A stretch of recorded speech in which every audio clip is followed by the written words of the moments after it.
Hello, നമസ്കാരം സുഹൃത്തുക്കളെ. ഭൃഗുനന്ദി നാഡി അസ്ട്രോളജിയിലെ നല്ലൊരു കഞ്ചക്ഷനെ പറ്റിയാണ് പറയുന്നത്. ഗുരുവും ശനിയും തമ്മിലുള്ള ഒരു കഞ്ചക്ഷൻ, അതായത് ഒരു യോഗം. ഈ യോഗം ജാതകത്തിൽ എങ്ങനെ ഉണ്ടാവുന്ന ഉള്ളതിനെ പറ്റി ആദ്യം നോക്കാം.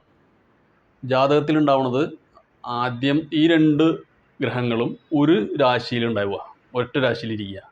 അതല്ലാന്നുണ്ടെങ്കിൽ അതിൻ്റെ 2-12 അതായത് 12ാമത്തെ രാശിയിലോ അല്ലെങ്കിൽ അതിൽ നിന്ന് 2ാമത്തെ രാശിയിലോ ആയിട്ട് ഈ ഗ്രഹങ്ങൾ ഒന്നും രണ്ടും ഗുരുവും ശനിയും ഇരിക്കുകയാണെങ്കിൽ അതിനും ഈ കഞ്ചക്ഷൻ ഉണ്ടെന്ന് പറയാം. അതല്ലാന്നുണ്ടെങ്കിൽ ട്രൈനിലിരിക്കുക, അതായത് ത്രികോണത്തിൽ അതിരിക്കുകയാണെങ്കിൽ എങ്കിലും ഇതിനെ കഞ്ചക്ഷനായിട്ട് നമുക്ക് പറയാം.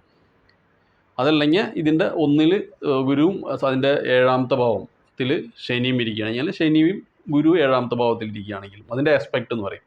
അതുണ്ടെങ്കിലും ഇതിനെ നമ്മൾ കഞ്ചക്ഷൻ ഉണ്ടെന്ന് പറയും. ഇതൊരു ബെസ്റ്റ് റിസൾട്ടാണ് നമുക്ക് തരിക ഇതിലുള്ള ആൾക്കാർക്ക്. ആർക്കാണ് ഈ ജാതകങ്ങളിൽ ഈ ഗുരു ശനിയുടെ കഞ്ചക്ഷൻ ഉള്ളതെന്ന് വെച്ചാൽ അവർക്ക് ബെസ്റ്റ് റിസൾട്ട് കിട്ടും. അതെങ്ങനെയാണ്?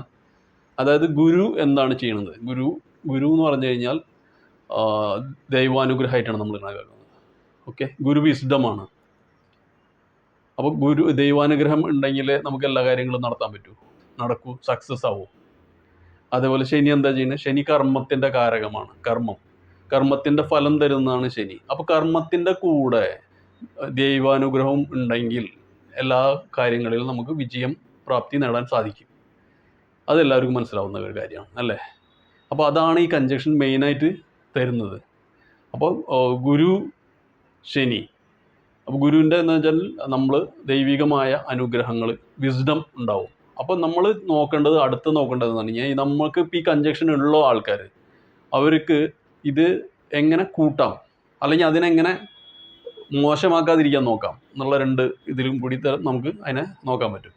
അത് ഫസ്റ്റ് നമ്മൾ പറയുകയാണെങ്കിൽ അതിനെ ഇപ്പോൾ ഒരു ഗുരുവിനെ നന്നാക്കണമെങ്കിൽ ജൂപ്പിറ്റർ നമ്മുടെ ജാതകത്തിൽ നന്നാവണം. അല്ലെങ്കിൽ നമുക്ക് കിട്ടിയ നല്ല ജൂപ്പിറ്റർ ആണെങ്കിൽ അതിനൊന്നും കൂടി നന്നാക്കി പുരോഗമനം കൂടുതലും വേണമെന്നുണ്ടെങ്കിൽ നമ്മൾ ജൂപ്പിറ്ററിനെ നല്ലപോലെ, അതായത് ഗുരുവിനെ കാര്യങ്ങൾ നന്നായി ചെയ്യണം. വിസ്ഡമാണ് ഗുരു. അപ്പോൾ അറിവ്, തിരിച്ചറിവാണ്, നല്ലതും ചീത്തയും തമ്മിലുള്ള തിരിച്ചറിവ് ഉണ്ടാവുന്നത്. മനസ്സിലായ? അതെല്ലാവർക്കും ചിലപ്പോൾ ഉണ്ടായിരുന്നു വരില്ല. ഈ ഗുരുവിൻ്റെ നല്ലൊരു അനുഗ്രഹമുള്ളവർക്ക് അങ്ങനെയുള്ള ഒരു പ്രാപ്തി ഉണ്ടാവുള്ളൂ. ഏതാണ് നല്ലത് ഏതാണ് ചീത്ത എന്നുള്ളത് അറിഞ്ഞുകൊണ്ട് ആദ്യമേ തന്നെ നല്ലതിൽ സെലക്ട് ചെയ്ത് പോകാനായിട്ട് പറ്റുന്ന അതാണ് ഗുരുവിൻ്റെ അനുഗ്രഹമാണ്, വിസ്ഡം എന്ന് പറയുന്നത്. അപ്പോൾ അത് നമുക്ക് പുസ്തകങ്ങളിൽ നിന്നോ എഡ്യൂക്കേഷനിൽ നിന്നോ അല്ല കിട്ടുന്നത്. വിസ്ഡം ഓൾറെഡി ഒരു മനുഷ്യനുണ്ടാവുന്നതാണ്.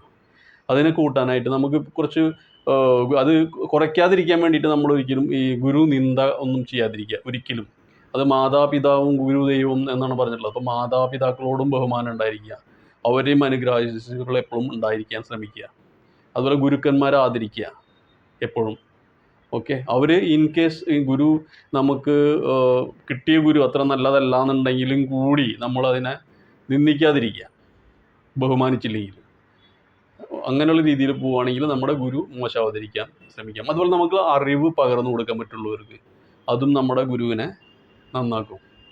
അതുപോലെ നമ്മൾ എന്തെങ്കിലും പുസ്തകങ്ങളോ കാര്യങ്ങളോ ആർക്കെങ്കിലും ഫ്രീ ആയിട്ട് ദാനം ചെയ്യുകയാണെങ്കിൽ അതും നമ്മുടെ ഗുരുവിനെ നന്നാക്കും. അതിൽ കൂടെ നമ്മുടെ വിസ്ഡം കൂടി കിട്ടും. വിസ്ഡമാണ് ഏറ്റവും വേണ്ടത് മനുഷ്യന് ഇന്നത്തെ കാലത്ത് പ്രത്യേകിച്ച്. അതായത് ബിസിനസ്സിലായാലും കരിയറിലായാലും എന്തിലും വേണ്ട ഒരു കാര്യമാണ് വിസ്ഡം അല്ലേ? എന്തിലും നല്ലത് എന്ത് പറയണം ഏത് പറയണ്ട എന്നുള്ളൊരു തിരിച്ചറിവ്, പെട്ടെന്ന് പറയാനുള്ളൊരു കഴിവ്, അത് വിസ്ഡം അതാണ് തരുന്നത്. അത് ഏറ്റവും അത്യാവശ്യമായിട്ടുള്ളൊരു കാര്യമാണ്. അതുണ്ടെങ്കിൽ തന്നെ ജീവിതത്തിൻ്റെ പകുതി വിജയം നമുക്ക് നേടാൻ പറ്റും. അതിൽ കൂടെ കർമ്മങ്ങൾ ചെയ്യാനുള്ള ഒരു കഴിവ്, കർമ്മത്തിന്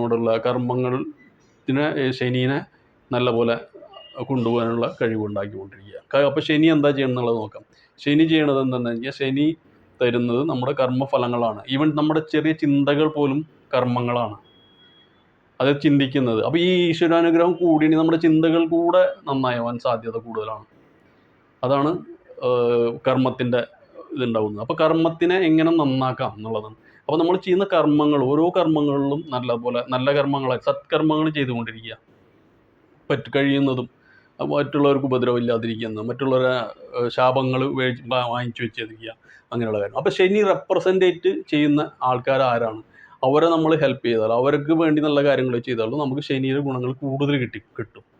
ആരാണ് അപ്പോൾ അവരെ ശനീനെ റെപ്രസെൻറ്റ് ചെയ്യുന്ന ആൾക്കാരെന്ന് വെച്ചിട്ടുണ്ടെങ്കിൽ അത് കായികമായി അധ്വാനിച്ച് ജീവിക്കുന്ന ആൾക്കാരുണ്ടല്ലോ, അവർ അവരാണ് കൂടുതലും ശനീനെ റെപ്രസെൻ്റ് ചെയ്യുന്നത്. വൃദ്ധജനങ്ങൾ അതും ശനീനെ റെപ്രസെൻ്റ് ചെയ്യുന്നതാണ്. അവരെ നമ്മൾ എന്തെങ്കിലും മോശമായിട്ട് അവരോട് പെരുമാറുകയോ അല്ലെങ്കിൽ അവരെ ഇതിൽ നമ്മൾ എന്തെങ്കിലും മോശമായ രീതിയിൽ ട്രീറ്റ് ചെയ്തോ നമുക്ക് ശനീര ശാപം ശരിക്കും കിട്ടും, ശനീര പണിഷ്മെൻറ്റും കിട്ടും, അല്ലെങ്കിൽ ശനീര ഫലം നമുക്ക് ഉണ്ടാവില്ല. അങ്ങനൊരു അവസ്ഥയിലേക്ക് പോയിക്കൊണ്ടിരിക്കും. ഓക്കെ, അപ്പോൾ ഈ ശനീനെ ചെയ്യുന്ന ഇപ്പോൾ ചെറിയ കച്ചവടങ്ങളൊക്കെ ചെയ്ത് ജീവിക്കുന്ന ആൾക്കാരുണ്ട്. അവരൊക്കെ ശനീനെ റെപ്രസെൻ്റ് ചെയ്യുന്നതാണ്. അതായത് ഡെയിലി കൂലി ചെയ്ത് ജീവിക്കുന്ന ആൾക്കാർ, ഇപ്പോൾ വണ്ടിയിൽ ചില കാര്യങ്ങൾ വിറ്റ് ജീവിക്കുന്ന ഉപജീവനം നടത്തുന്നവർ, അല്ലെങ്കിൽ കാർഷിക പണികൾ കൂലിപ്പണി ചെയ്ത് ജീവിക്കുന്ന ആൾക്കാർ, അങ്ങനെയുള്ള ആൾക്കാരൊക്കെ ശനീനെ റെപ്രസെൻ്റ് ചെയ്യുന്നതാണ്. ശാരീരിക അധ്വാനം കൊണ്ട് നിത്യ ജോലി ചെയ്ത് നിത്യോപജീവനം നടത്തുന്ന ആൾക്കാർ. അപ്പോൾ അവർക്ക് വേണ്ടി എന്തെങ്കിലും നല്ല കാര്യങ്ങൾ ചെയ്യാം. ഇപ്പോൾ അവരോട് എന്തെങ്കിലും ഒരു കാര്യങ്ങൾ വിൽക്കണോടത്ത് അവിടെ പോയിട്ടുണ്ടെങ്കിൽ നമ്മൾ എന്ത് ചെയ്യുക, ഒരു 10-15 രൂപയ്ക്ക് നമ്മൾ നെഗോഷിയേറ്റ് ചെയ്യാൻ നോക്കും, ഇല്ലേ, വിലപേശൽ നടത്തും. അത് ചെയ്യാതിരിക്കുക. അവർക്ക് പറ്റുന്നുണ്ടെങ്കിൽ അത് അത്രയും കൊടുക്കുക. ആ പൈസ അവർ കൊടുത്തുകൊണ്ട് വലിയ നമുക്ക് അത്രയും പുല്ലൊന്നും കുറയാൻ പോകില്ല, പക്ഷെ അതുകൊണ്ട് നമുക്ക് നല്ലതേ വരും. ഓക്കെ, അതേ സമയത്ത് നമ്മൾ വലിയ മാളുകളിലോ വലിയ ഷോപ്പുകളിലോ പോയിട്ടുണ്ടെങ്കിൽ നമ്മൾ നെഗോഷിയേറ്റ് ചെയ്യില്ല, പറഞ്ഞ പൈസ കൊടുത്ത് നമ്മളിങ്ങോട്ട് പോരുകയും ചെയ്യും, അല്ലേ? അപ്പോൾ അങ്ങനെയുള്ള കാര്യങ്ങൾ പ്രത്യേകം ശ്രദ്ധിക്കുക. അതുപോലെ വൃദ്ധജനങ്ങളെ സഹായിക്കുക എന്ന് വെച്ചാൽ ശനി റെപ്രസെൻ്റ് ചെയ്യുന്നത് വൃദ്ധജനങ്ങളാണ്. അപ്പോൾ വൃദ്ധജനങ്ങളെ സഹായിക്കുക, വൃദ്ധജനങ്ങൾക്ക് വേണ്ടി നല്ല കാര്യങ്ങൾ ചെയ്യുക. നമ്മൾ പുറത്തേക്ക് ഇറങ്ങുമ്പോഴോ വീട്ടിലുള്ളവരെയോ ആരെ വൃദ്ധജനങ്ങളെ വേണമെങ്കിലും നമ്മൾ സഹായിച്ചുകൊണ്ട് നമ്മുടെ ശനിയുടെ പവർ കൂടിക്കൊണ്ടിരിക്കും. അങ്ങനെ നമുക്ക് നമ്മുടെ ഈ കൺജങ്ഷനെ, ശനിയും ഗുരുവും തമ്മിലുള്ള കൺജങ്ഷനെ നല്ല പവർഫുള്ളാക്കി മാറ്റാൻ പറ്റും. അത് നമ്മൾ കോൺഷ്യസ് ആയിട്ട് ചെയ്യുകയാണെങ്കിൽ, നമ്മൾ അറിയണം നമ്മൾക്ക് ഇങ്ങനെ കാര്യങ്ങളുണ്ട്. ഇപ്പോൾ നിങ്ങൾക്ക് എല്ലാവരും ജ്യോതിഷത്തിൽ ഇൻട്രസ്റ്റ് ഉള്ളതുകൊണ്ടാണ് ഈ വീഡിയോ കാണുന്നത്. അപ്പോൾ ഈ വീഡിയോ കണ്ടുകൊണ്ട് നിങ്ങൾ മനസ്സിലാക്കുന്ന ഈ കാര്യങ്ങൾ നിങ്ങൾ പ്രവർത്തികളിലൂടെ ചെയ്യുകയാണെങ്കിൽ നിങ്ങൾക്ക് അതിനുള്ള ഇമ്പ്രൂവ്മെൻറ്റ് തീർച്ചയായും വരും. ഇതാണ് കർമ്മഫലം. അപ്പോൾ ഈ കൺജങ്ഷനെ പറ്റി ഇത്രമാത്രം. അപ്പോൾ ഈ വീഡിയോ കണ്ടതിന് നന്ദി, നമസ്കാരം.